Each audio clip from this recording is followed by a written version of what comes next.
इंदौर के देवी अहिल्याबाई होलकर फल और सब्जी मंडी में आज किसानों ने प्रदर्शन किया।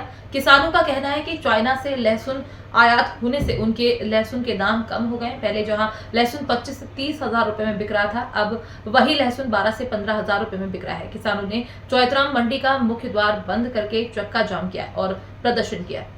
एसडीएम विनोद राठौड़ ने बताया कि किसानों की मांगों को सुन लिया गया है और इस मामले में जांच की जाएगी। किसानों का कहना है कि चाइना से लहसुन आयात होने से उसकी फसल की कीमतें कम हो गई है, इससे उनकी आर्थिक स्थिति खराब हो रही है। किसानों ने सरकार से मांग की है कि चाइना से लहसुन आयात पर रोक लगाई जाए ताकि उनकी फसल की कीमतें सुधर सके। इस प्रदर्शन में बड़ी संख्या में किसान शामिल हुए। उन्होंने सरकार के खिलाफ नारे लगाए और अपनी मांगों को लेकर जोरदार प्रदर्शन किया।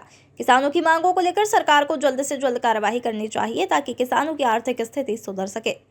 वहीं सरकार को चाहिए कि वह किसानों की मांगों को गंभीरता से ले और उनकी समस्याओं का समाधान करे। किसानों की आर्थिक स्थिति सुधारने के लिए सरकार को किसानों को सही दाम दिलाने के लिए कदम उठाने चाहिए। इसके अलावा सरकार को किसानों को उनकी फसल की कीमतें सुधारने के लिए भी कदम उठाने चाहिए। बात इतनी है कि बार बार किसान का हक और अधिकार की बात हो तो जाति धर्म की बात आई जाए। हमारे याद रखनी पड़ेगी यह बात कि किसान की न कोई जात है न कोई धर्म है। किसान इन देश में जैसो जवान काम करे उसो किसान खेत में काम करे। जवान भी ठंड में सीमा पर सेना की कर्तव्य निभाओ, हमारी रक्षा करे, और किसान खेत में ठंड में काम करे और हमारा पेट भरे। सही है कि गलत? तो सेना को जवान और खेत को किसान एक है। अब बात है आज की। आज की बात क्या है कि लहसुन सीधो अफगानिस्तान का रास्ता से इंडिया में ही है, चीन को कहीं को चीन को। अभी चीन में कोई बॉर्डर पर सीमा पर विवाद होए तो सगड़ा देता ना केला मंडी जाए, चीन के माल का बहिष्कार करो और 50 चाइना को लहसुन ली लो। सही है कि गलत? या सच्चे छुपी तो नहीं सकती है। बात क्या है कि राजनीतिक लाभ हानि से ऊपर, राजनीतिक विचार से ऊपर, कांग्रेस बीजेपी से ऊपर किसान की लड़ाई लड़नी चाहिए कि नहीं लड़नी चाहिए? जब 3000 रुपया किसान का गेहूं का दाम की बात थी, मैंने विधानसभा में पिछली बार जब तुमने विधायक बने भेजो तो पूरी ताकत से बात उठाई।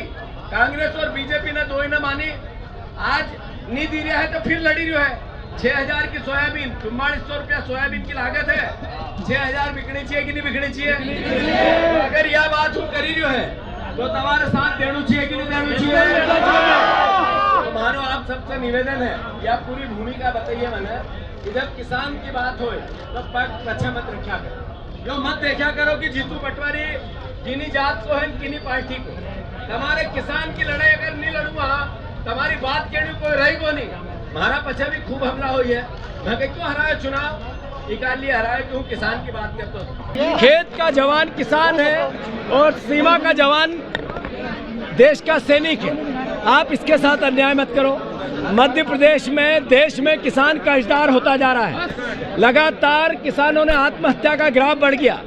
आपने भारतीय जनता पार्टी की यह सरकार बनाई जिसमें मोदी गारंटी दी और कहा हम 2700 में गेहूं का दाम देंगे, आज तक क्यों नहीं दिया? आपने कहा मैं 3100 में क्यों? 6000 आप महाराष्ट्र में सोयाबीन की बात करते हो, वोट लेना है तो। और फिर मध्य प्रदेश में 4000 में 3800 में सोयाबीन बिकती है। यह अन्याय है कि नहीं है? मध्य प्रदेश में जो लहसुन है इसको ऐच्छिक किया जाए, जो सरकार भी बेचे, किसान को तय करना है कि वो सरकारी बोली में जाना चाहता है या दुकानदार के पास जाना चाहता है।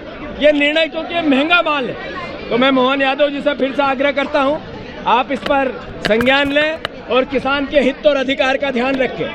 पार्टी किसान को लेकर गंभीरता से प्रदेश की जनता से कहना चाहते हैं आपकी हर लड़ाई लड़ेंगे। ये वचन पत्र में जो बातें कही बीजेपी ने पूरी नहीं करेगी तो सड़कों पर किसान के बेटे भारतीय जनता पार्टी को चैन से नहीं सोने देंगे। धन्यवाद।